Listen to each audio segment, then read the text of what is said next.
नमस्कार दोस्तों, आज हम ले करके आ चुके हैं क्लास 10th के संस्कृत के 60 ऐसे क्वेश्चन जो आपके एग्जाम में बार बार रिपीट होते हैं। अगर आपने किसी तरह ये 60 क्वेश्चन को कहीं से भी कंप्लीट कर लिया तो इसमें से आपका 15 क्वेश्चन कंफर्म हो जाएगा। और ये मैं बात इसीलिए बोल रहा हूं क्योंकि बिहार बोर्ड में जो है ना बार बार क्वेश्चन रिपीट होते रहता है। तो आज अगर आपने ईमानदारी पूर्वक 60 क्वेश्चन को याद कर लिया तो 15 फिक्स हो जाएगा। तो चलिए आज के इस वीडियो को स्टार्ट करते हैं। और वीडियो स्टार्ट करने से पहले आपको बता दो, अगर आप चैनल पे नए हो तो चैनल को सब्सक्राइब कर लेना, वीडियो को लाइक जरूर करना ताकि आपको क्लास 10th की तैयारी करने में कोई भी दिक्कत ना हो और आपको समय पे भी ऑब्जेक्टिव मिल सके। तो चलिए क्वेश्चन की ओर बढ़ते हैं।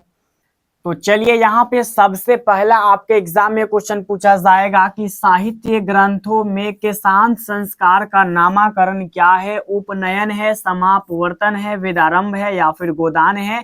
ये क्वेश्चन आपके एग्जाम में बार बार रिपीट होते हैं, पहले आप रख लीजिए क्योंकि ये आपके एग्जाम में कंफर्म टू कंफर्म आ जाएगा। कहा जा रहा है कि साहित्य के ग्रंथ में जो केशांत संस्कार होते हैं उसको किस नाम से जाना जाता है, ये आपको बताना है। तो आपका कमेंट आज ऑप्शन डी आना चाहिए क्योंकि एक का करेक्ट आंसर हो जाएगा गोदान। ठीक है, नजदीक क्या हो जाएगा, गोदान हो जाएगा। आपको कंफर्म तरीका से याद होना चाहिए कि साहित्य के ग्रंथ में केशांत संस्कार का नामकरण अगर बात करें नामांतर जो है ना गोदान को किया गया है, ये आप कंफर्म याद कर लीजिए। यानी कि एक का करेक्ट आंसर आपको ऑप्शन डी याद कर लेना है।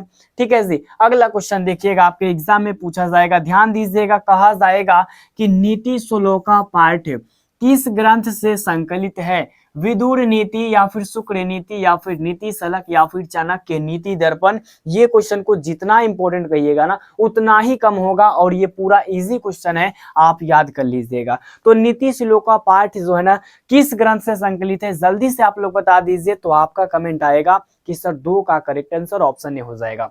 तो आपको ऑप्शन ए याद कर लेना है, यानी कि 2 का करेक्ट आंसर आपका ऑप्शन ए हो जाएगा। विदुर नीति से जो है नीति श्लोक का पाठ संकलित है। जल्दी से आप लोगों को ना एक बार कमेंट बॉक्स में 2 का करेक्ट आंसर ऑप्शन ए बोल देना है। अगर आप बोलिएगा तो आपके टैलेंट बढ़ेगा, आईक्यू लेवल बढ़ेगा। अगला क्वेश्चन देखिएगा, अगला आपके एग्जाम में क्वेश्चन पूछा जाएगा, पूरा सिंपल क्वेश्चन है, बस आपको इसी तरीका से इसी फॉर्मेट से जवाब देने आना चाहिए। ठीक है, कहा जा रहा है कि अपनी उन्नति चाहने वाले को कितने दोषों को त्याग देना चाहिए। ठीक है, 7 या फिर 6 या फिर 5 या फिर 8। ये लाइन आप हमेशा याद रखिएगा अपने दिमाग में, और ये अगर बात करें तो जिंदगी में भी प्रभाव पड़ेगा। चलिए बता दीजिए आप लोग कि अपनी उन्नति चाहने वाले को ना कितने दोषों को त्याग देनी चाहिए। तो आपका कमेंट पहले क्या आ जाएगा, आपका कमेंट बस भाई साहब एक ही आना चाहिए और वो आनी चाहिए कि सर 6 दोषों को। यानी कि 6 ऐसे दोष है जिन्हें अगर त्याग दीजिएगा तो आप जिंदगी में कुछ भी कर लीजिएगा। यानी कि 6 दोष, और सबसे ज्यादा उसमें अगर इंपॉर्टेंट की बात करें तो आलस्य है। दुनिया में अगर बात करें ना सबसे बड़ा जो दुश्मन है ना वो आलस्य है इंसान के लिए। तो ये भाई बात याद कर लीजिएगा और ये समझ आइए कि अपनी उन्नति चाहने वाले को टोटल 6 दोषों को क्या कर देनी चाहिए, त्याग देनी चाहिए। आपको ये चीज कंफर्म याद होनी चाहिए। अगला क्वेश्चन देखिएगा, एग्जाम में ये क्वेश्चन बार बार रिपीट होते रहता है, आप ध्यान अगर देते होंगे तो आपको अभी समझ में आ गया होगा। और क्वेश्चन मैं रटो जल्दी जल्दी। पहले यहाँ देखिएगा, रूप की रक्षा किससे होती है, सत्य से या फिर योग से या फिर मृज्या से या फिर वृत्ति से। ये एग्जाम में एक बार नहीं, 2 बार नहीं, 4 बार पूछा गया है। जल्दी से बता दीजिए रूप की रक्षा किससे होती है, और सबसे पहले इसे याद कर लीजिएगा। तो आप सबसे पहली बात ये बता देता हूं, जल्दी से बोलिए बट मृज्या से बोलिएगा, क्योंकि रूप की जो रक्षा होती है ना मृज्या से होती है। ये आपको याद होनी चाहिए। जल्दी से आप लोग 4 का करेक्ट आंसर ऑप्शन सी बोल दीजिए। तो आप 4 का करेक्ट आंसर ऑप्शन सी बोलेंगे, ये पूरा विश्वास है। और 4 का सी आपको याद कर लेना है। याद करने का भी समय दूंगा बट आपको याद होनी चाहिए। तो 4 का सी बोल दीजिए कि रूप की रक्षा जो होता है ना मृज्या से होता है, और यही करेक्ट है, यही याद कर लीजिएगा। अगला एग्जाम में पूछा जाएगा, देखिएगा कि भीखन टोला गांव कहां पर है, उत्तर प्रदेश में है, झारखंड में है, बंगाल में है या फिर बिहार में है। इस चैप्टर से यानी अगर बात करें तो ये जो है ना भीखन टोला, ये कर्मवीर कथा पाठ से आया है। वहां पे क्या है, एक बात करें तो एक लड़का था कर्मवीर जिसका नाम था राम प्रवेश राम। आगे चल के कहानी में पता चलता है, वो कहानी सुन लीजिएगा और याद कर लीजिएगा। ठीक है, और नहीं याद होगा तो आप हमें बोल देंगे तो हम आपको भी समझा देंगे। तो सबसे बड़ी चीज यहाँ पे आती है कि जब शिक्षक भीखन टोला में गया था, ठीक है, तो लड़का को देखा था, ये सारी चीज यहाँ पे कहानी हम कहेंगे नहीं। तो एक चीज बताइए कि भीखन टोला गांव कहाँ है, तो आपका कमेंट क्या आएगा जल्दी से बता दीजिए। तो भाई आपका कमेंट बस एक ही आना चाहिए कि सर वो बिहार में है, यानी सबसे पहला लाइन जो है ना भीखन टोला गांव पर ही है। और सबसे पहली चीज ये आपको याद होनी चाहिए कि सर भीखन टोला गांव जो है बिहार राज्य के दुर्गम है, बिहार राज्य में। जल्दी से आप लोग 5 का करेक्ट आंसर ऑप्शन डी बता दीजिए। और इसी तरीका से, इसी जोर शोर से आप लोग शुरू से अंत तक अगर जवाब देंगे ना, तो आपका ईमानदारी से बता रहा हूं संस्कृत का जो 50 ऑब्जेक्टिव है ना वो 50 में 50 आ जाएगा। कैसे आएगा, तो नंबर 1 चीज की जितना चैप्टर से पूछेगा ना पहले उसका जवाब दीजिएगा। अब यहाँ पे देखिएगा पूछा जाएगा ये नांगा विकार सूत्र का उदाहरण कौन है, सपृष्ठेन कब्ज अस्ति या फिर सीता मन सपर्ति या फिर अर्जुन बनेन मृंगम हत्वाना या फिर पिता सह पुत्र गृहम गता। एक चीज ईमानदारी से आपको बता दूं इसका जवाब आपको पता नहीं होगा, बट अगर आप बताएंगे भी ना तो अंदाजी शॉट मारेंगे। तो आपको ऐसा काम नहीं करना है, जे लगे कि नहीं सर हमें नहीं आएगा, हमें समझ में नहीं आएगा, उस क्वेश्चन को छोड़ देना है। अगर आप कहिएगा तो यहाँ इसका आंसर बता देंगे। यहाँ आपका 6 का करेक्ट आंसर आ जाएगा सपृष्ठेन कब्ज अस्ति। यहाँ पर तो ऑप्शन ए हो जाएगा, बट आपको एग्जाम में इसे लिखना नहीं है, इसे लिखना बिल्कुल मना है, एग्जाम में ये आपको नहीं आएगा। याद व्याज कर लीजिएगा, कल भूल जाइएगा। तो इसे आप एग्जाम में अपने स्किप कर दीजिएगा, क्योंकि 100 में से जो है ना आपका यही एक लाइन याद कर लीजिएगा, 100 में से आपको मात्र 50 का जवाब देना है और पूरा 50 में 50 सही करना है। तो बताइएगा 7 नंबर क्वेश्चन क्या पूछा जाएगा कि पूर्व पदा थर प्रधाने डैश डैश डैश रिक्त स्थान में उपयुक्त भरिए तत्पुरुष अव्ययी भाव कर्म धारय या फिर बहुब्रीहि। पूर्व पद प्रधान माने कि यहाँ कहने का मतलब है कि पूर्व पद किसमें होता है ना प्रधान होता है, यही यहाँ पे कहने का मन है। पूर्व पद प्रधान किसमें होता है, कौन सा समास में पूर्व पद प्रधान होता है, ये चीज आपको समझने वाली है और ये चीज आप समझ करके इसका करेक्ट आंसर बता सकते हैं। थोड़ा देर समय देता हूं, जल्दी से आप लोग बता दीजिए 7 का करेक्ट आंसर क्या हो जाएगा। किसमें होता है ना पूर्व पद प्रधान होता है।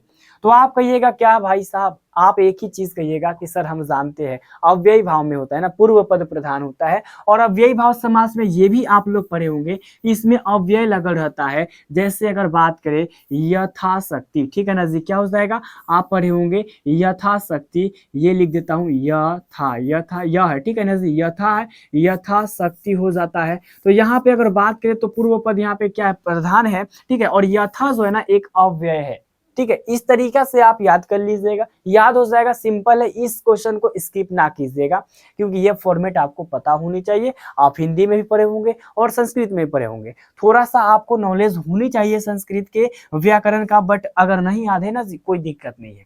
बताइएगा कि किस समास का पहला पद विशेषण होता है, द्वंद्व समास या फिर द्विगु समास या फिर कर्मधारय समास या फिर तत्पुरुष समास। हमने क्या अभी आपको बताया कि सबसे पहले आप समास पढ़ो। समास अगर आपका क्लियर नहीं है ना जाके क्लियर कर लो, 8 से 10 नंबर भाई बन जाएगा। संस्कृत में लेकर के हिंदी में लेकर के दोनों का बात कर रहा हूं। तो 8 का करेक्ट आंसर बता दीजिए, किस समास का पहला पद विशेषण होता है, जल्दी से बता दीजिए। आप एक चीज पढ़े हो, आप एक चीज पढ़े हो महात्मा, या फिर अगर बात करें तो अगर यहाँ पे देखिएगा महात्मा कौन सा, पहले ये बताइए महात्मा कौन सा समास है, महात्मा, ठीक है ना जी। उसके बाद आ जाएगा क्या हो जाएगा भाई साहब कमल नयन, कमल नयन। इसके बाद आ जाएगा आपका क्या आ जाएगा इसमें उसके बाद परमात्मा नहीं महात्मा हो जाएगा, कमल नयन हो जाएगा, बहुत सारा आ जाएगा उदाहरण। बट आप लोग सोच करके बताइए किसका मैं उदाहरण दे रहा हूँ, किसका उदाहरण दे रहा हूँ। तो आपका कमेंट आएगा कि सर ये तो कर्मधारय है, कमल नयन हो गया, सूर्यमुख हो गया, ठीक है ना जी, चाहे हो गया चंद्रोदय हो गया। ये सब समझ रहे हो ना जी, हम क्या कहना आपको चाह रहे, आपको हम यही कहना चाह रहे हैं कि किस समाज का पहला पद विशेषण होता है, तो वो भाई साहब कर्मधारय का होता है। किसका होता है, कर्मधारय का। और महात्मा यहाँ पे क्या विशेषता बता रहे हैं, महान है जो आत्मा, विशेषण बता रहे कि वो आत्मा महान है। जैसे कि कमल नयन, तो ऐसे कमल नयन होता है तो कमल है जो नयन, उसके बाद होता है नव युवक, सबसे इंपॉर्टेंट नव युवक, नव युवक, इसमें क्या हो जाता है नव युवक, नव है जो युवक, इसमें नौजवान होने की बात करता है। तो बहुत सारा डेफिनेशन है, बट यहाँ पे ये याद रख लेना है आपको कि विशेषता बताता है कौन। तो यहाँ पे अगर बात करें तो कर्मधारय जो है ना उसका पहला पद अगर बात करें ना तो विशेषता बताता है, याद हो जाएगा, ठीक है, इस तरीके से उदाहरण याद कर लीजिए। हम सारा उदाहरण थोड़ी लेकर के आए, हम तो ऑब्जेक्टिव बताने हैं यहाँ पे। ठीक है, जिस तरीके से आपको समझाएंगे वहां पे आपको समझा देंगे। ठीक है ना जी। यहाँ देखिएगा, संस्कृता हियतम का विग्रह क्या हो जाएगा, संस्कृतस्य साहित्यम, या फिर संस्कृते साहित्यम, या फिर संस्कृतेन साहित्यम, या फिर संस्कृतम साहित्यम। 9 का करेक्ट आंसर क्या हो जाएगा। अब एक चीज यहाँ पॉइंट बैठा लीजिएगा। ठीक है, आपके एग्जाम में अगर क्वेश्चन पूछा जाए इस टाइप के, आपको सोचना नहीं है, एक ही ट्रिक लगा लेना है। यहाँ देखिएगा, आधा स और यह लगल रहेगा। इस टाइप के क्वेश्चन बहुत पूछे जाते हैं। संस्कृत साहित्यम यानी संस्कृतस्य साहित्यम, इसका अगर हम विग्रह करेंगे ना तो संस्कृतस्य मतलब कि हो जाएगा साहित्यम। यहाँ पर आपको पॉइंट देखना है, और इस टाइप का एक क्वेश्चन कंफर्म रहता है संस्कृत में, याद कर लीजिए। समझ आए ना, आधा स यह देख लीजिएगा, विग्रह करेगा तो अंदाजे टिक मारिएगा, आपका करेक्ट आंसर हो जाएगा। तो इस टाइप से आपको अगर क्वेश्चन एग्जाम में आए तो आप लोग आराम से आप क्लियर कर लेंगे। यानी कि आप लोग 9 का करेक्ट आंसर एक बार ऑप्शन ए बोल दीजिए। Option A is the correct answer, जल्दी से बता दीजिए ताकि हम अगला क्वेश्चन को बताएं। और अगला क्वेश्चन इससे भी मजेदार आने वाला है। और आज मैं आपको जिस तरीका से एग्जाम का पैटर्न होता है ना, जिसमें सब्जेक्टिव अगर ऑब्जेक्टिव की बात करें तो चैप्टर से भी होता है और व्याकरण से भी होता है, दोनों लाया हूं। बट ये भी आज बता दूंगा कि किस क्वेश्चन को आपको छोड़ना है और किस क्वेश्चन को आपको याद करना है। देखिएगा, 10 नंबर क्वेश्चन कहा जाएगा, त्रयाणाम भुवनानाम समाहारा में कौन सा शब्द बनेगा। भुवन त्रयम, या फिर त्रिभुवनम, या फिर त्रिभुवनानी, या फिर त्रिभुवने। ठीक है ना, त्रयाम भुवनाम या समाहार से कौन सा शब्द बनेगा। अगर आपके पास समय होके तो इस क्वेश्चन को अभी इसी वक्त याद कर लो। जवाब नहीं पता है कोई दिक्कत नहीं है, इसी वक्त याद कर लो। तो अभी याद कर लो, इससे बनेगा आपका त्रिभुवनम। क्या बनेगा, त्रिभुवनम बनेगा। एक बार कमेंट में भी लिख दीजिए सर 10 का करेक्ट आंसर ऑप्शन बी। और अभी इसी वक्त अगर आपके पास समय है तो इसे याद कर लीजिए कि त्रयानाम भुवनानाम समाहारम से क्या बनेगा, समाहार से यहाँ पे त्रिभुवनम बन जाएगा। याद रख लीजिएगा। अगला क्वेश्चन देखिएगा, एग्जाम में पूछा जाएगा, क्या जवाब दीजिएगा कि मंदाकिनी वर्णम पाठ में किस नदी का वर्णन है। गंगा यानी मंदाकिनी, यमुना, या फिर सरस्वती, या फिर सरयू। इसका जवाब आपको पता होगा क्योंकि ये क्वेश्चन बहुत इंपॉर्टेंट है और बहुत इजी भी है, आपको इसका जवाब पता होगा। जल्दी से आप लोग बता दीजिए कमेंट बॉक्स में, मंदाकिनी वर्णम पाठ में किस नदी का वर्णन किया गया है। तो आपका कमेंट बस एक ही आनी चाहिए और एक ही आएगा। क्या आ जाएगा भाई साहब, तो आपका कमेंट आएगा कि सर यहाँ पे हो जाएगा गंगा नदी, यानी कि जिसको मंदाकिनी बोला जाता है। यहाँ 11 का करेक्ट आंसर आपको ऑप्शन जो है ना ए याद कर लेना है। तो 11 का ऑप्शन ए याद कर लीजिएगा। अगला क्वेश्चन बढ़ो, अगला क्वेश्चन बढ़ो। जी सर, अगला क्वेश्चन बता दीजिए। अगला एग्जाम में क्या क्वेश्चन पूछा जाएगा, देखिए ध्यान से। अगला आपसे एग्जाम में क्वेश्चन पूछा जाएगा कि व्याघ्रपति कथा पाठ में किसके दुष्परिणामों का वर्णन है।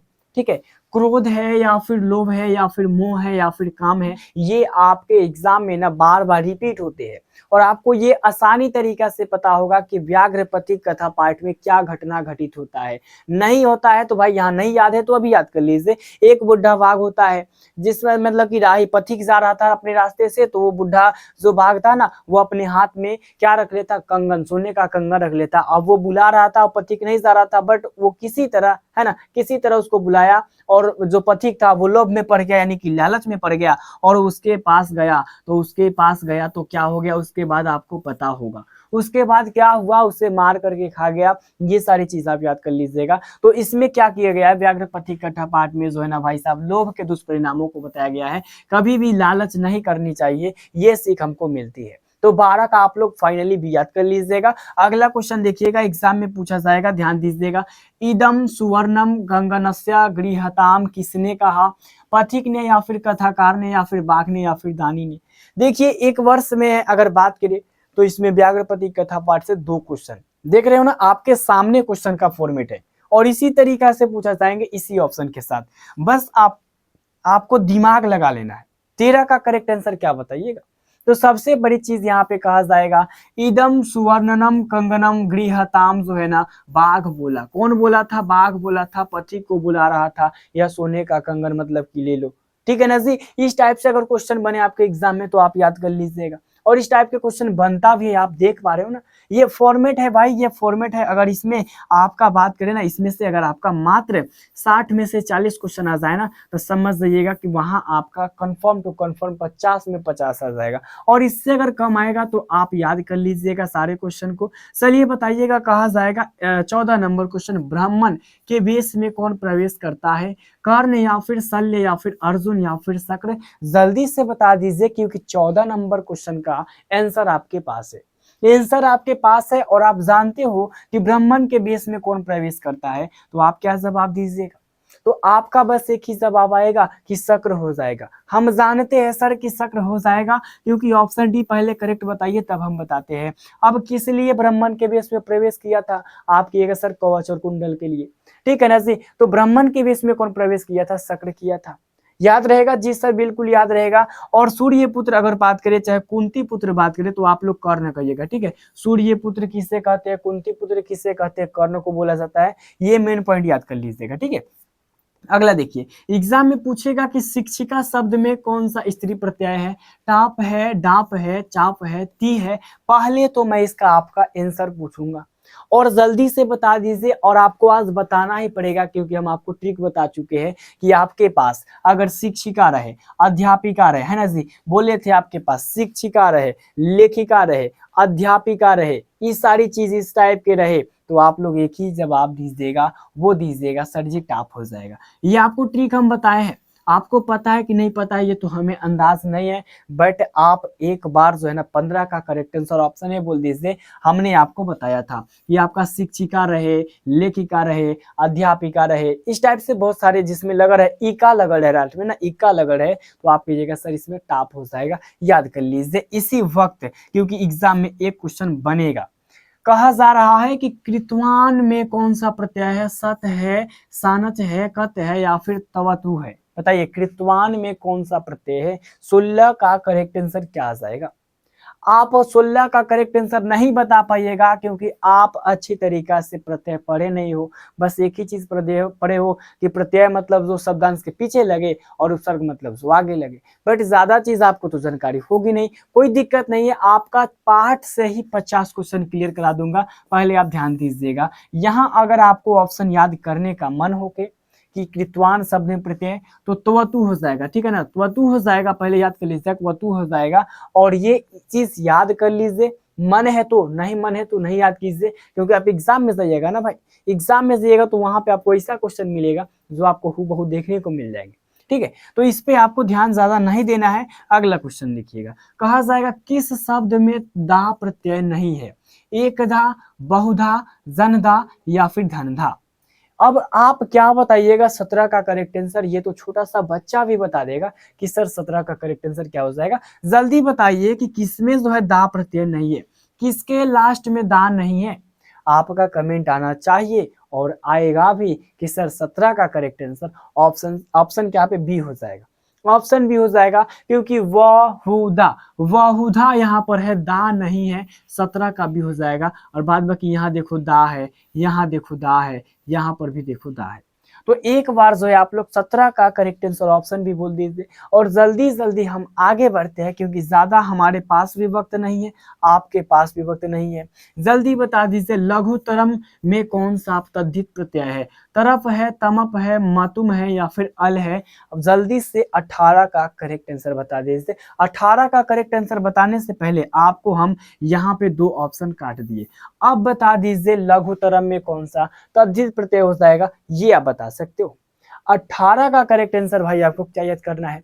तो आपको बस याद करना है तमप, तमप याद कर लेना है।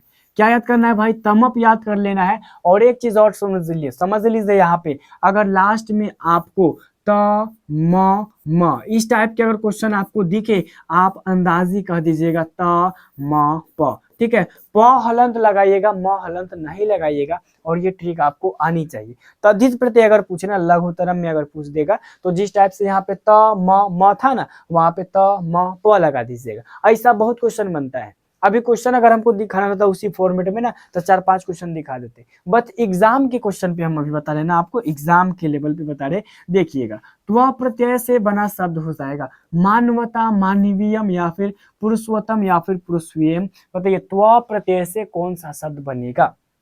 19 का जवाब दीजिए आप लोग। किसमें आपको लग रहा है कि त्वा प्रत्यय होगा?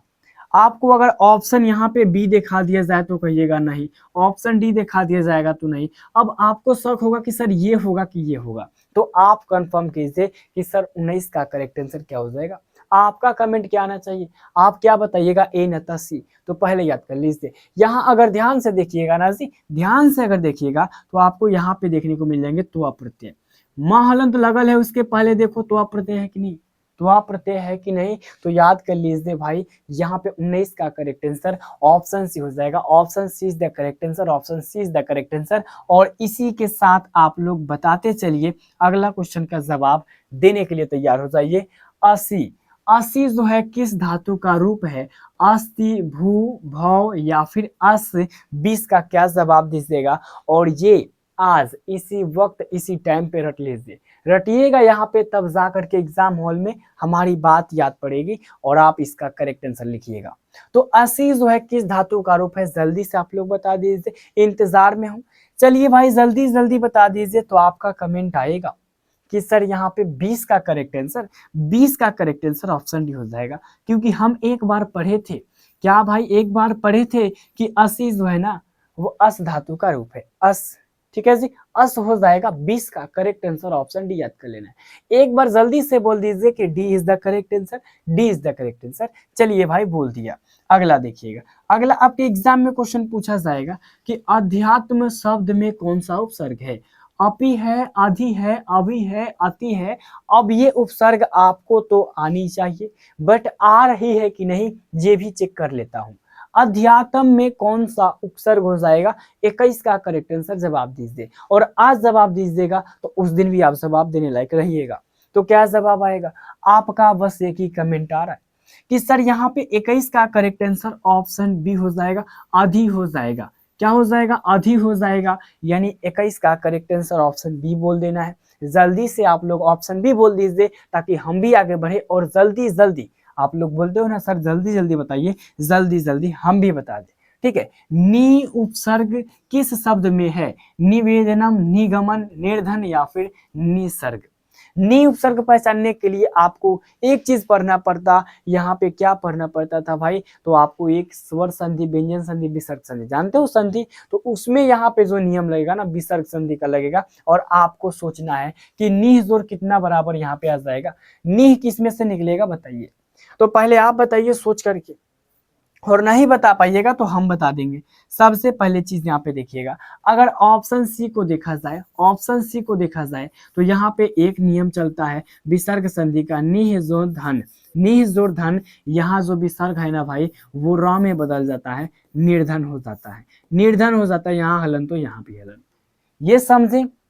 निज और वेदनम, निवेदनम हो जाएगा भाई, निगमन भी हो जाएगा, उसी टाइप से यहाँ पे निसर्ग भी हो जाएगा। लेकिन यहाँ निह, निह जोर धन हो जाएगा, निर्धन। यहाँ पे 22 का करेक्ट आंसर ऑप्शन सी याद कर लेना है। और एक बार बोल दीजिए sir option see the correct answer. याद रहेगा जी सर। अगला क्वेश्चन बता दीजिए, अगला क्वेश्चन एग्जाम में पूछा जाएगा कि पूजनियाम शब्द में कौन सा प्रत्यय है?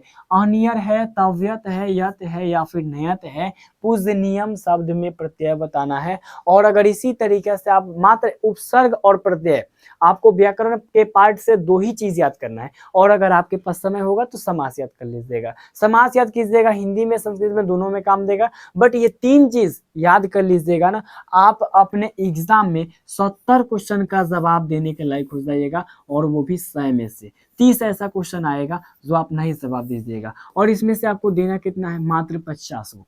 तो उतना अगर तैयारी कीजिएगा तो आपको सोचना नहीं पड़ेगा, ये मैं गारंटी दे देता हूं। बट 23 का करेक्ट आंसर आपका क्या आ रहा है कि सर 23 का करेक्ट आंसर आप कुछ भी बताओ, लेकिन यहाँ पे हो जाएगा पूजनियम में ऑनियर हो जाएगा।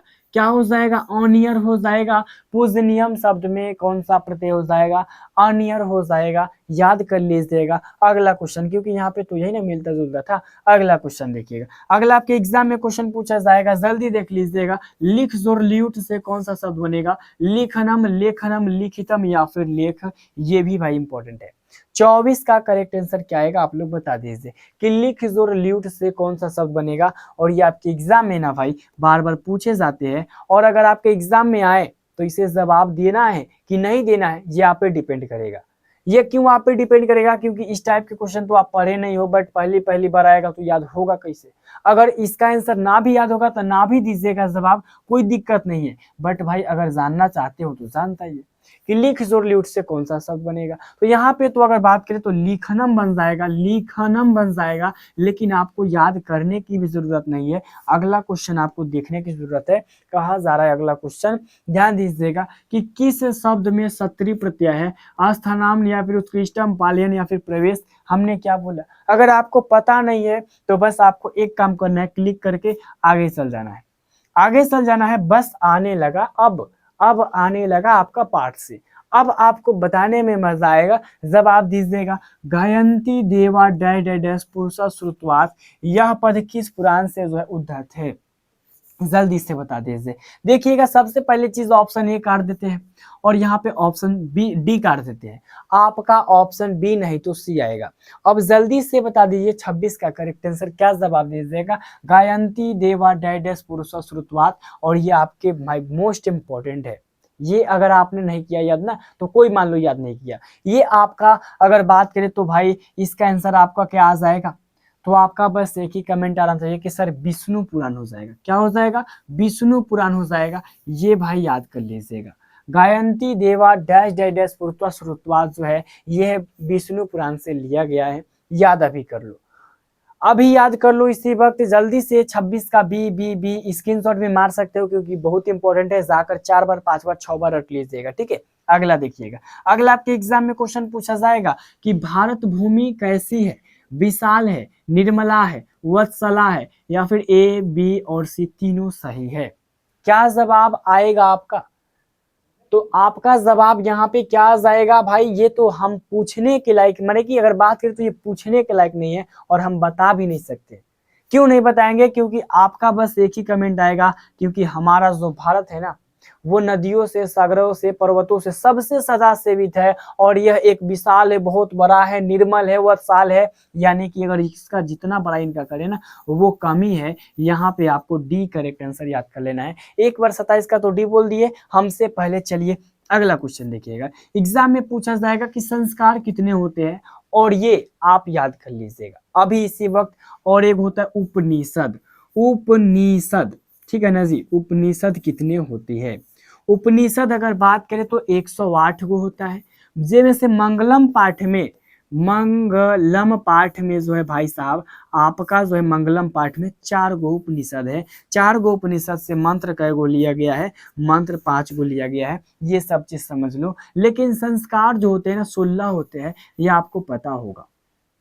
संस्कार 16 होते हैं, 28 का करेक्ट आंसर ऑप्शन हो जाएगा। अगला क्वेश्चन देखिएगा, एग्जाम में पूछा जाएगा, क्या पूछा जाएगा, अंत्येष्टि संस्कार कब होता है, युवा अवस्था में, मरणोपरांत, मृत्यु से पहले, या फिर शैशव अवस्था में। अंत्येष्टि संस्कार कब होता है, 29 का करेक्ट आंसर बताइए। अंत्येष्टि मतलब क्या पूछ रहे हो, अंत्येष्टि यानी कि अंत भेला के बाद, अंत्येष्टि मतलब कि अंत भेला के बाद, अंत भेला के बाद मतलब कि मरणोपरांत यानी मरने के उपरांत, मरने के उपरांत का मतलब मरने के बाद। तो 29 का आपको करेक्ट आंसर ऑप्शन भी याद कर लेना है। अगला क्वेश्चन के लिए तैयार हो जाइए। 29 का तो आपने भी बता दिया, अब ये मोस्ट इंपॉर्टेंट है, ये आप याद कर लीजिए। क्या क्या बोला जा रहा है कि पानी ग्रहण किस संस्कार में होता है, शैशव संस्कार, शैशव यानी कि शैक्षणिक संस्कार, शैशव संस्कार, या फिर विवाह संस्कार, या फिर जन्म पूर्व संस्कार। पानी ग्रहण जो है किस संस्कार में आता है, जल्दी से बता दीजिए। पढ़े हो कि ना पढ़े हो ये भी आप बता सकते हैं, क्योंकि अगर नहीं पढ़े हो तो कहाँ से याद होगा, और पढ़े होंगे संस्कार का मौलिक अर्थ, संस्कार क्या होता है, कौन संस्कार कब होता है, तो जरूर पता होगा। तो आप ध्यान दीजिएगा, पानी जो ग्रहण होता है ना विवाह संस्कार के अंतर्गत आता है, ठीक है। पानी ग्रहण जो होता है विवाह संस्कार के अंतर्गत आता है। 30 का करेक्ट आंसर ऑप्शन सी भी बोल दीजिए। और इसमें क्या क्या आ जाता है, विवाह संस्कार में आ जाता है मंडप का निर्माण आ जाता है, उसके बाद अगर बात करें तो सिंदूर दान आ जाता है, कन्यादान आ जाता है, ये सारी चीजें है ना, अगर बात करें तो विवाह संस्कार के अंतर्गत ही आता है, याद कर लीजिएगा,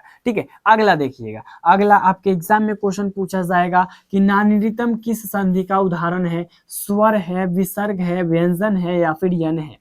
इसमें आपको क्या बताऊं, नानरितम किस संधि का उदाहरण है, पता है तो ठीक है, नहीं पता है तो ये जो है ना नानरितम जो है एक स्वर संधि का उदाहरण है, ठीक है, एक स्वर संधि का उदाहरण है ना नृतम, एक स्वर संधि का उदाहरण हो जाएगा। अगला देखिएगा क्वेश्चन एग्जाम में बनता है भाई, ये तो जरूर क्लियर करो। नरे अस्मिन, ठीक है ना, नरे जोर अस्मिन से कौन सा शब्द बनेगा? नरे अस्मिन, नरास्मिन, नरे अस्मिन या फिर नरे ननगरे, ये बता दीजिएगा। 32 का करेक्ट आंसर क्या आ जाएगा? आपका कमेंट क्या आ जाएगा? अभी हम देखेंगे आपके कमेंट को और बताएंगे किसने करेक्ट आंसर बताया। नगरे अस्मिन का मतलब यहाँ पे बन के क्या बनेगा? सब कहिएगा क्या पता है, नगरे अस्मिन, नगरे अस्मिन। बट यहाँ ध्यान दीजिएगा, ये वाला चीज आपको देखने को मिल रहा है यहाँ पर, इसको अ ही बोला जाता है। क्या बोला जाता है? अ बोला जाता है। और जब कभी भी आपको संस्कृत में कहीं बीच में अ लिखना पड़े ना, तो आप इस टाइप से अ लिखिएगा, नगरे अस्मिन हो जाएगा। यहाँ पे option C is the correct answer हो जाएगा। जल्दी जल्दी भाई ऑप्शन सी पे टिक कर दीजिए। अगला क्वेश्चन के लिए तैयार हो जाइए। एग्जाम में पूछेगा कि गुण संधि का उदाहरण कौन है? गंगा यस्तिरे, साध्यम या फिर किच्चे या फिर नीलोत्पलम। गुण संधि पढ़े हो? गुण संधि पढ़े हो? अगर आपने पढ़ा होगा संधि के बारे में, तो संधि की अगर बात करें ना, संधि की अगर बात करें तो 3 भेद होते हैं, ठीक है ना जी, स्वर संधि, व्यंजन संधि, विसर्ग संधि। और अगर बात करें स्वर संधि के तो 5 गो भेद होता है, दीर्घ, गुण, वृद्धि, यन, आदि। दीर्घ, गुण, वृद्धि, यन, आदि 5 गो होता है। तो 33 का करेक्ट आंसर पता है तो बताइए गुण संधि का उदाहरण कौन हो जाएगा? आप तो फटाफट फटाफट कुछ भी बोल दीजिएगा, बट यहाँ पे ध्यान दीजिएगा ना, गुण संधि में क्या होता है, आकार देखा जाता है कि आकार ऊपर एकले रहे ना तो दोले, मतलब कि एकले रहे या फिर कर्मठ को, ये जानते हो ना, ये 2 चीज देखना पड़ता है जो आपको यहाँ पे देखने को मिल जाएंगे ऑप्शन डी में। ये 2 चीज ध्यान दीजिएगा।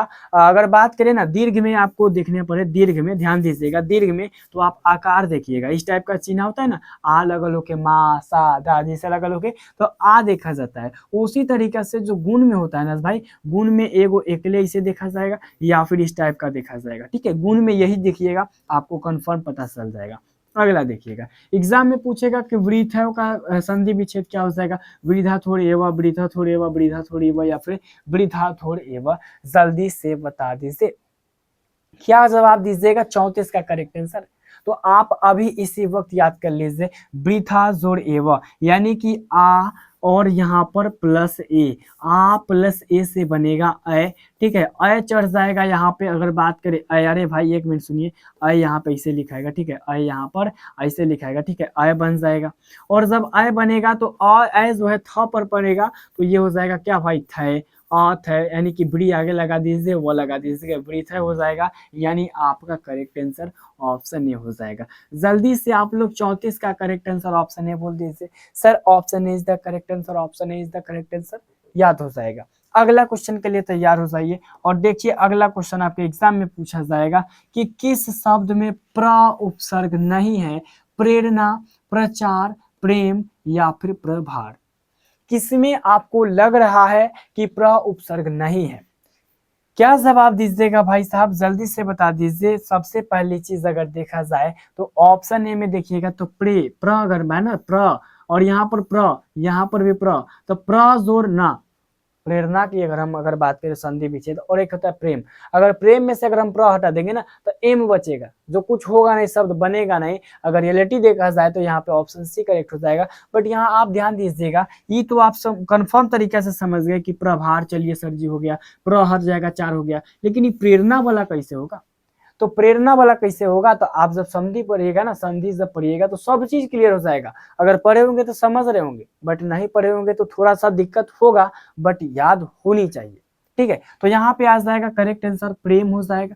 प्रेम में अगर हम बात करें तो अगर प्र उपसर्ग निकालेंगे, निकल भी नहीं करेगा, प्र उपसर्ग नहीं होगा, ठीक है। अगला देखिएगा, एग्जाम में पूछा जाएगा कि अलस कथा पाठ के रचनाकार कौन है? विद्यापति, दामोदर गुप्त, राजशेखर या फिर पिंगल। और आप सबका ये भी कमेंट आ रहा था ना कि सर सब्जेक्टिव भी बताइए। अगला क्लास कोशिश करूंगा कि सब्जेक्टिव का हो जाए, बट पहले ध्यान दीजिएगा यहाँ पर, ठीक है। अलस कथा पाठ के रचनाकार कौन है? जवाब दीजिएगा। अलस कथा पाठ के रचनाकार 36 का क्या जवाब दीजिएगा? तो आपका कमेंट आ रहा है कि सर हम पढ़े थे, अलस कथा पाठ के रचयिता विद्यापति थे, यानी कि 36 का करेक्ट आंसर आपको ऑप्शन ए याद कर लेना है। सर जल्दी जल्दी बता दीजिए, जल्दी जल्दी ही बता रहा हूं। अगला क्वेश्चन देखिएगा, एग्जाम में पूछा जाएगा कि नीतिकार आलस को क्या मानते हैं, गुण मानते हैं, शत्रु मानते हैं, मित्र मानते हैं या फिर धर्म मानते हैं। नीतिकार जो काम करने वाला होगा, जो अपनी जिंदगी में उन्नति चाहेगा ना, वो अपने मतलब कि जिंदगी में सबसे बड़ा जो है ना, सबसे बड़ा शत्रु, सबसे बड़ा जो दुश्मन है वो आलस को मानेगा। यहां पर आपको करेक्ट आंसर ऑप्शन बी याद कर लेना है। तो 37 का आपको फाइनली बी याद करना है। अगला क्वेश्चन देखिएगा, एग्जाम में पूछा जाएगा, वीरेश्वर कैसा था, ईमानदार था, भ्रष्ट था, दानशील था या फिर धनी था। आज के डेट में वीरेश्वर के जैसा मंत्री होके, महामंत्री होके, प्रधानमंत्री होके, मुख्यमंत्री होके, कुछ भी होके मिलना असंभव है, या फिर आम इंसान होके। तो वीरेश्वर कैसा था भाई, बताइए वीरेश्वर कैसा था। तो आपका कमेंट आएगा, सर हम एक बार पढ़े थे कि वीरेश्वर जो थे ना वो बहुत ही दानशील थे और वो गरीबों को रोजाना वस्त्र देते थे, खाना पीना देते थे।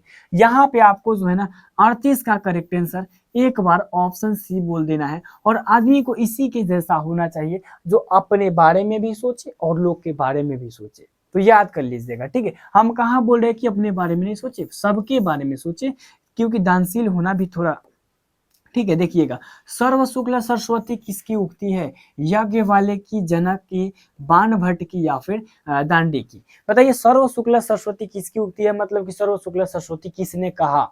यहाँ पे ये नहीं बोला जाएगा कि किससे कहा, बट यहाँ पे ये बोला जा रहा है कि किसने कहा, सर्व शुक्ला सरस्वती किसने कहा। तो आपका बस इस सवाल का जवाब एक आना चाहिए मिलजुल कर कि सर दांडी ने कहा था।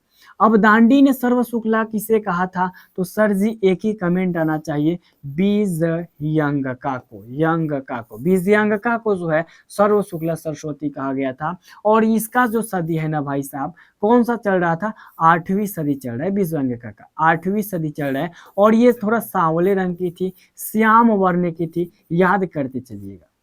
इतना चीज आपको याद पड़ा जी, सर याद पड़ गया। अगला क्वेश्चन एग्जाम में पूछा जाएगा, ध्यान दीजिएगा कि जनक की सभा में शास्त्रकार्थ कुशलता कौन थी, सुलभा थी, गार्गी थी, मैत्रेयी थी या फिर यमी थी। 40 का आप लोग क्या जवाब दीजिएगा। इसी टाइप से, इसी प्रकार से एक और क्वेश्चन पूछता है कि जनक के सभा में कौन विदुषी थी। ये क्वेश्चन पूछेगा जनक के सभा में कौन विदुषी थी, या फिर ये पूछेगा जनक की सभा में शास्त्र से कुशलता कौन थी। तो आपका कमेंट पहले क्या आएगा, आंसर बताने से पहले आपका कमेंट देखूंगा। भाई कुछ भी कमेंट करो, बट एक चीज उसमें ऐड कर लो, option B. Option B is the correct answer, क्योंकि जनक के सभा में गार्गी जो थी वो विदुषी थी। जनक के सभा में शास्त्रार्थ कुशलता जो थी ना वो गार्गी थी। ऑप्शन बी हो जाएगा। और इसमें एक चीज और याद कर लीजिएगा, मैत्रेयी जो थी ना, मैत्रेयी वो यज्ञ वाले की पत्नी थी, ठीक है, जिसे क्या किया, यज्ञ वाले ने अमर होने का शिक्षा दिया, अमर तत्वों की शिक्षा दी। सरस्वती स्नावा सर्व सुख कंगनम गृहतान, वाक्य में गृहान जो है ना, गृहान किस लकार का रूप है। अगर आपको पता है तो बता दीजिए, नहीं पता है तो कोई दिक्कत नहीं है, आपको याद भी नहीं करना है ये, क्योंकि चैप्टर से है ये नहीं है, ठीक है ना जी। अगर आप लोग बोलिएगा कि सर आप तो बता सकते हैं ना, तो यहाँ पे हम बता दूंगे, यहाँ पे मेरा काम है बता देना, क्योंकि यहाँ पे अगर देखा जाए तो गृहान जो है ना, अगर देखा जाए है ना जी, अगर गृहान जो है किस लकार का उदाहरण है, तो 41 का मैं करेक्ट आंसर बता दूंगा कि ये लोट लकार का है, ठीक है, बट आपको समझ आएगा नहीं। और ज्यादा समझाएंगे टिपली में तो भाई वो भी दिक्कत हो जाएगा, बड़ा लेंदी, मतलब कि बड़ा बन जाएगा वीडियो। तो इसीलिए आपको जो है ना बोल रहा हूँ ना, आपको सिर्फ सब्जेक्टिव ऑब्जेक्टिव में 50 में 50 चाहिए, हम पे छोड़ दीजिए, बट रोजाना जो है ना एक भी लाइव क्लास नहीं छोड़िएगा, ठीक है। गच्छेत किस पुरुष का रूप है, प्रथम या फिर मध्यम या फिर उत्तम या फिर इनमें से कोई नहीं। गच्छेत किस पुरुष का रूप है, ये तो आपको होना चाहिए। आएगा कि नहीं आएगा, नहीं आएगा कोई दिक्कत नहीं। गच्छेत जो है प्रथम पुरुष का, मतलब कि अगर बात करें प्रथम पुरुष का रूप है, बट याद नहीं है सर जी, कोई बात नहीं है, कोई बात नहीं है। चैप्टर से एक क्वेश्चन भी नहीं छोड़ना है, बस यही टारगेट करना है। व्याकरण से कुछ भी पूछे परवाह नहीं है, लेकिन चैप्टर से कुछ भी पूछे परवाह है, एक भी क्वेश्चन नहीं छोड़ेंगे, आपका एग्जाम में बन जाएगा। देखिएगा एग्जाम में क्वेश्चन पूछा जाएगा, राजसु में कौन सी विभक्ति है, चतुर्थी है, सप्तमी है, तृतीय है या फिर षष्ठी है। भाई इसको तो स्किप करो। अगला क्वेश्चन देखो, क जो है किस शब्द का रूप है, कम है, का है, किम है, केन है।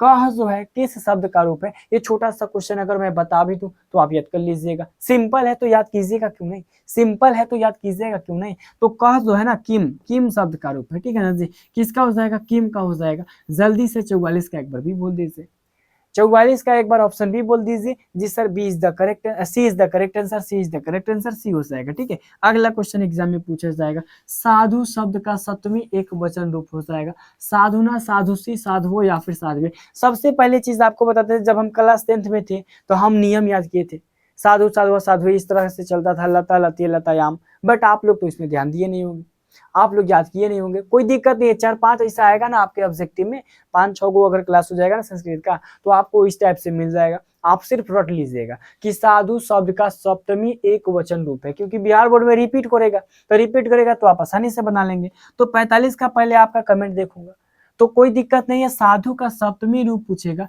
साधव, और आपको ये रटना है क्योंकि एग्जाम में आपका सीधा फॉर्मेट यही रहेगा, ऑप्शन भी यही रहेगा, बस याद कर लेने की जरूरत है। अगला एग्जाम में क्वेश्चन पूछा जाएगा, देखिएगा ध्यान से। कहा जाएगा कि इंद्र जो डिस से कौन सा शब्द बनेगा? इंद्री, इंद्रानी, इंद्रा या फिर इंद्रिय। ये तो आप बता सकते हो, इंद्रीज और इंगिस, ठीक है ना, इंगिस बोलेगा, डिस ने इंगिस, इंद्री, इंद्र जोर इंगिस से क्या शब्द बनेगा? तो आप एक ही चीज बताइएगा कि सर इंद्र जोर इंगिस से जो है ना इंद्री बनेगा, और यहाँ पे आपका करेक्ट आंसर ऑप्शन ए हो जाएगा। 46 का करेक्ट आंसर ऑप्शन ए बोल देना है। सिंपल है तो आप लोग जवाब दे सकते हैं। अब आएगा मजा, क्योंकि अब आएगा जो है ना चैप्टर वाला से। देखिएगा पहले यहाँ पे किस शब्द में डीप प्रत्यय है?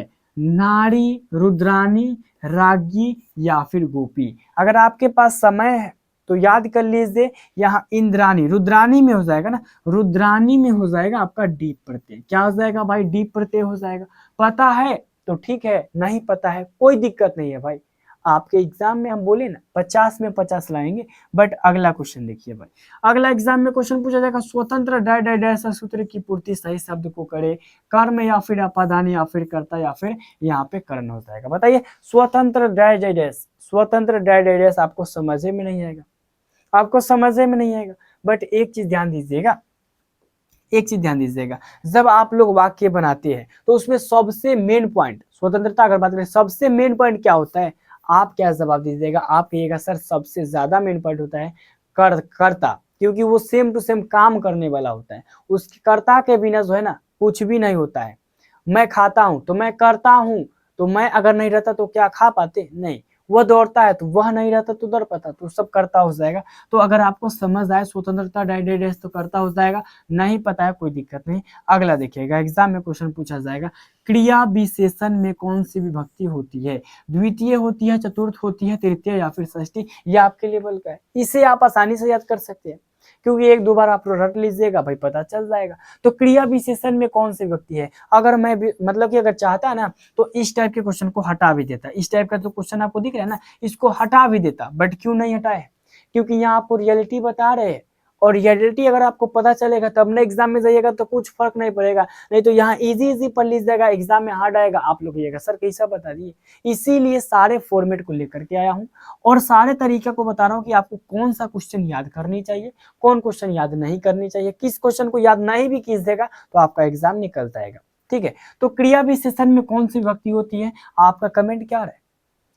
तो सर जी आपका कमेंट तो आ रहा है, बट देख लीजिए यहाँ पे आ जाएगा आपका द्वितीय विभक्ति हो जाएगी, ठीक है। क्रिया विशेषण में कौन सी विभक्ति होती है? द्वितीय विभक्ति होती है। कोशिश कीजिएगा जो हार्ड क्वेश्चन है उसे कॉपी में उतार लेने का, ठीक है। अगला देखिएगा, एग्जाम में क्वेश्चन पूछा जाएगा, हिमालयात है ना, हिमालयात गंगा प्रभावती, मतलब हिमालय से गंगा, मतलब कि अगर बात करें बहती है, पंचमी विभक्ति एक वचन सूत्र से हुई है। आखियो तो योग भाई देखो, इसे अभी हम बता भी देंगे। अगर आपको इसका करेक्ट आंसर हम अगर बता भी देंगे कि यहाँ पे हो जाएगा भुवा प्रभव स्व, ठीक है ना, भुवा प्रभव स्व, बट आपको याद नहीं रहेगा, याद नहीं रहेगा, गारंटी देता हूं। तो आप कहिएगा जी सर जी बिल्कुल बात करें, क्योंकि देखिए सबका अगर बात करें तो जिसका 50 में 50 आने वाला था उसका 50 दिलाने से कोई फर्क नहीं पड़ेगा, लेकिन जिसका 10-12 आने वाला था ना उसको जब हम 50 दिलाएंगे ना तो वो नाम भी लेगा, क्योंकि वो जीरो से उठा करके उसको पूरा ऊपर तक लाए हैं। बट यहाँ ध्यान दीजिएगा भाई, अब ना आया अब आया मजा, अब आएगा 10 क्वेश्चन ऐसा जो आपके लाइक होगा, आप आसानी से बताइएगा। 10 क्वेश्चन लास्ट में इसीलिए रखा हूं। दलित ग्रामवासी पुरुष की कथा कौन है? कर्मवीर, अलस कथा, व्याघ्रपथी कथा या फिर विश्व शांति? किसमें दलित बालक के बारे में चर्चा किया गया है?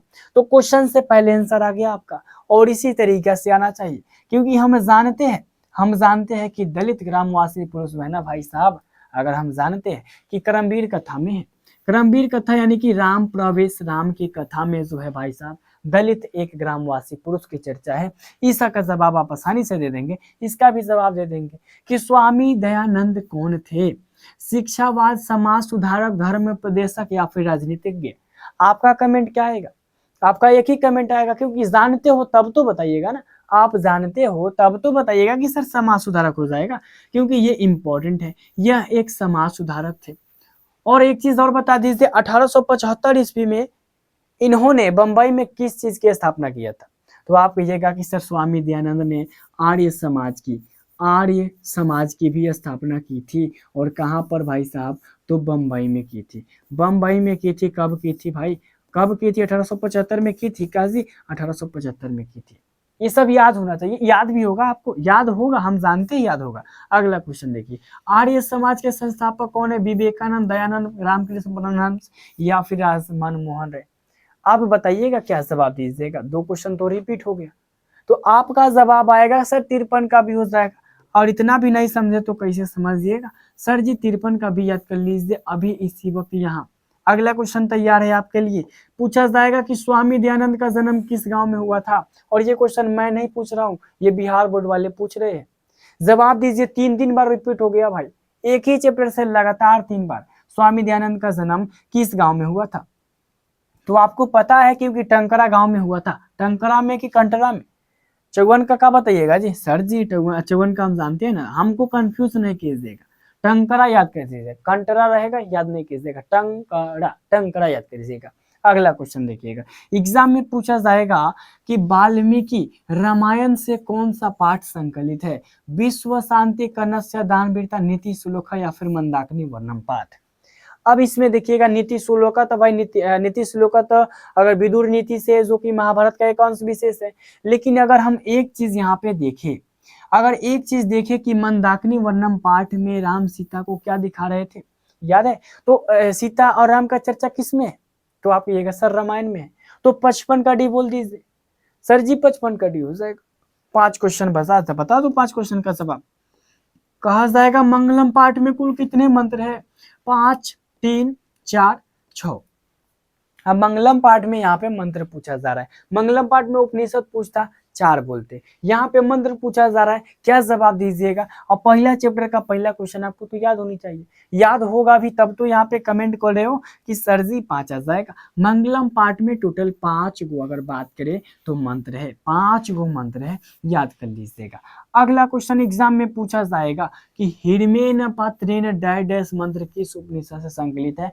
आपको ये भी हम पढ़ा चुके हैं और याद दिला चुके हैं कि कौन सा उपनिषद से कौन सा मंत्र संकलित है, याद जरूर कर लीजिएगा भाई। हिरमेन पत्रेन डैश मंत्र की अगर हम बात करें तो ये जो है आप लोगों का ईशावास्यों से उपनिषद से संकलित है। कन्फर्म है भाई? हिरमेन पत्रेन मैं सही बता रहा हूँ क्या? सही बता रहा हूँ या फिर नहीं? आप कहिएगा जी सर हिरमेन पत्रेन मंत्र जो है ना भाई ईशावास्य उपनिषद से संकलित है, याद कर लीजिएगा।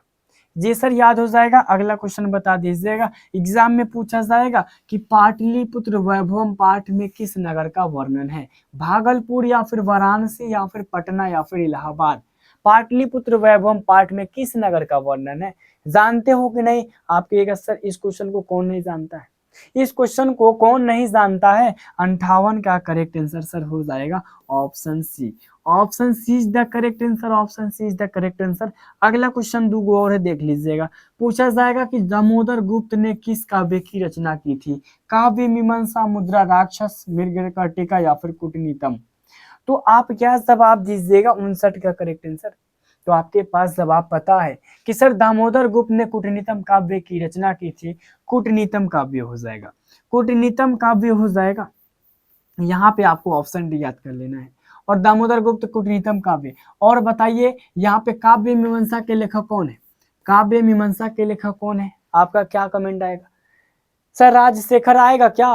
राजशेखर, काव्य मीमांसा के लेखक राजशेखर है। और यहाँ पे कूटनीतम काव्य की अगर बात करें ना भाई साहब, दामोदर गुप्त हो जाएगा। अगला लास्ट क्वेश्चन है, पटना का इतिहास कितना पुराना है? 200 वर्ष, 2000 वर्ष, 2500 वर्ष या फिर 1500 वर्ष?